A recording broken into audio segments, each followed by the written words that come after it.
Distinguidos amigos, damas y caballeros, bienvenidos a nombre del Inter-American Institute for Democracy, del diario Las Américas y de Demos América, las tres instituciones que hemos organizado este foro sobre Argentina, la corrupción política. Quiero dar la bienvenida especialmente a nuestros invitados, la doctora Natalia Bolosín,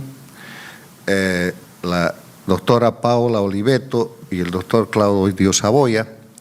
y un especial saludo a Guillermo Lustó, nuestro past presidente, miembro del directorio y miembro del consejo del Inter-American Institute for Democracy, que prácticamente ha organizado este evento. Y quiero invitar al embajador Armando Valladares a que pase por favor a la mesa, porque hoy día no estará presente nuestro presidente, don Maurice Ferré, que por razones de salud me ha pedido excusarlo en este evento. De manera que en representación del presidente va a estar nuestro miembro fundador y director más antiguo, el embajador Armando Valladares, que es al propio tiempo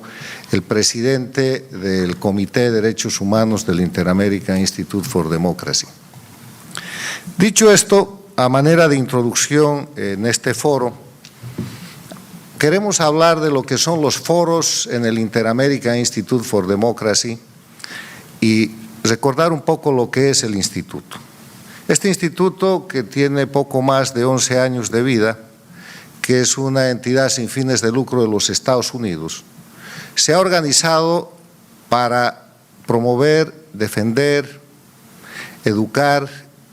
e interactuar en temas de libertad, democracia, derechos humanos e institucionalidad en las Américas. Pero ser al mismo tiempo, con su oficina principal en Miami, el punto de contacto para interactuar entre dos culturas, que son la cultura latinoamericana y la cultura anglosajona. Este es el punto de contacto más importante. Culturas que además tienen sistemas legales diferentes y que, aunque coexisten en un hemisferio en el cual la democracia es la norma, el hilo conductor, hay quienes tienen más éxito en materia de democracia y de libertad, que son obviamente Estados Unidos y como la democracia más establecida y más antigua. El Inter-American Institute está integrado por académicos, políticos, empresarios, ciudadanos, que interactúan para hacer de esto un centro de pensamiento. Y a lo largo de los años en los cuales trabaja el instituto, además de crear un fondo editorial que hoy día tiene más de 50 libros editados en español y en inglés, además de haber llevado adelante importantes trabajos, eventos internacionales, conferencias, coloquios, hemos hecho de los foros un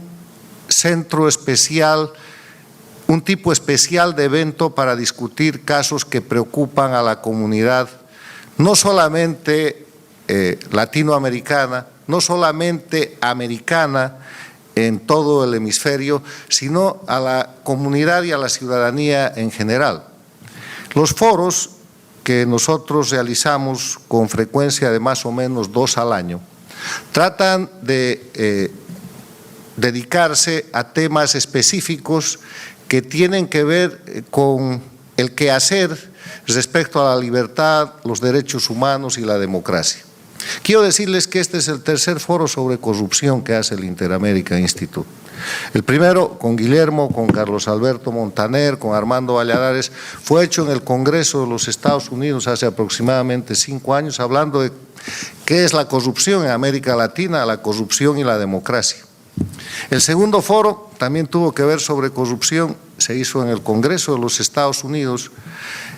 y hablaba de la utilización política de la justicia sobre 6 estudios de caso hechos sobre fallos de jueces del Ecuador de Rafael Correa, que violaban los derechos humanos. La justicia como instrumento de corrupción en el Ecuador. En ese momento habíamos seleccionado casos de una centena de casos del Ecuador, 6 casos, pedido a académicos ecuatorianos, con la supervisión del profesor de la Universidad de Notre Dame, Douglas Cassell, que lleve adelante esos procesos de investigación. Los llevamos a un foro y lo que se pudo constatar era que la justicia en el Ecuador era utilizada por un régimen no democrático para perseguir, para sancionar, para violar los derechos humanos en lugar de protegerlos. Con esos antecedentes, cuando Guillermo Lustó trae a la mesa la propuesta de hablar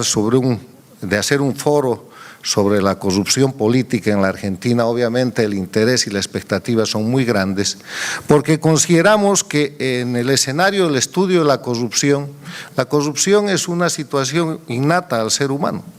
pero que la organización política, el sistema de organización política, es el que ayuda a prevenir, a controlar y a sancionar la corrupción, y salvo opinión en contraria, hasta donde hemos avanzado, creemos que la democracia, con su sistema de frenos y contrapesos, con sus elementos esenciales de respeto a los derechos humanos y a la libertad, con la vigencia del Estado de Derecho, con la división e independencia de poderes que permite un poder judicial más o menos independiente, aceptablemente independiente, con la temporalidad en el ejercicio de los cargos públicos y con la obligación de rendición de cuentas, es el sistema que más puede hacer para luchar contra la corrupción, no solamente en el ámbito de la sanción para ir contra la impunidad, sino en el ámbito de la educación, de la prevención y del equilibrio de lo que es el juego de poder. Este siglo está caracterizado por la gran mancha, por el acoso y por el estigma que el denominado socialismo del siglo XXI ha proferido en contra de los países de las Américas. Cuando el año 99 Hugo Chávez, recién electo, se acerca a la Cuba dictatorial que estaba en estado agónico en lo peor de su periodo especial, se forma un proceso que académicos, políticos, investigadores, periodistas, tardamos en detectar. Se recrea un proceso de reactivación de lo que llaman la revolución castrista cubana, un reavivamiento del foquismo de los 60, y aparece el movimiento ALBA, el movimiento bolivariano, que después se llamaría socialismo del siglo XXI y que hoy día recibe la designación de castrochavismo. Empiezan a suceder cosas curiosas en el siglo, pero el resultado de eso, para no detenernos en una historia de lo que es el castrochavismo, es que llegando al poder, como lo ha señalado Osvaldo Hurtado en su ya célebre libro Las dictaduras del socialismo del siglo XXI, tratando él el caso ecuatoriano, porque es expresidente del Ecuador, llegan al poder a través de votaciones y a través de acciones democráticas, pero empiezan procesos a través de los cuales alteran todo el ordenamiento jurídico, cambian todo el sistema para permanecer indefinidamente en el poder, para crear un sistema de impunidad y para utilizar sobre todo el aparato y el sistema de justicia como el más eficiente mecanismo de represión, persecución política y protección para la gente que está cometiendo esos crímenes. Esa situación me ha llevado a mí a afirmar hace 3 años que habían 2 Américas. Publiqué un libro con ese título, una América dictatorial y una América democrática. En ese momento la América dictatorial, liderada por Cuba, estaba integrada por Venezuela, por Nicaragua, por Ecuador de Correa y por Bolivia. Hoy día el Ecuador está separado de ese grupo con un gobierno que transita hacia la democracia. Pero he pasado del concepto de las 2 Américas y de ese eje de confrontación de dictadura a democracia al concepto de que se tratan estos de regímenes de crimen organizado, que están dentro de la competencia de la Convención de Palermo porque los hechos que producen no son política y que utilizan más bien la política como la coartada para encubrirse y para tapar los crímenes que cometen. En ese contexto es que nos interesa saber y conocer sobre la corrupción en la Argentina en un momento histórico en el que además la prensa está refiriendo la detención o la orden de detención del expresidente Kirchner. Creo que hay 2 países en los cuales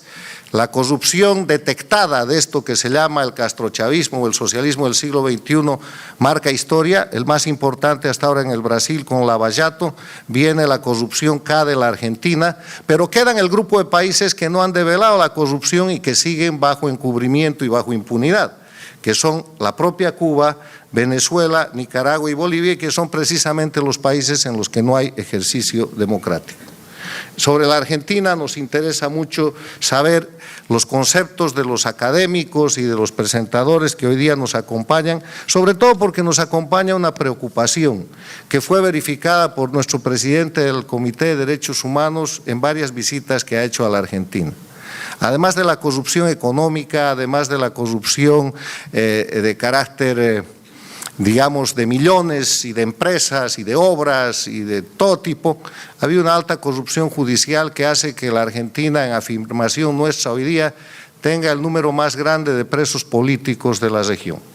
Consideramos a la gente que ha sido acosada y enjuiciada con jueces manipulados o en circunstancias en las que no se ha respetado el debido proceso legal, exmilitares, resultado de lo que fue lo que se llama la guerra sucia, hoy en día como presos políticos porque no han tenido el debido proceso a la defensa, y da tanta vergüenza defenderlos que nadie lo quiere decir, y es una forma de corrupción tapada en la cual la valentía y la prestancia de nuestro presidente del Comité de Derechos Humanos, Armando Valladares, ha ayudado a destapar. Dicho esto, sean bienvenidos, muchas gracias por estar presentes y estamos aquí para escucharlos y aprender de ustedes.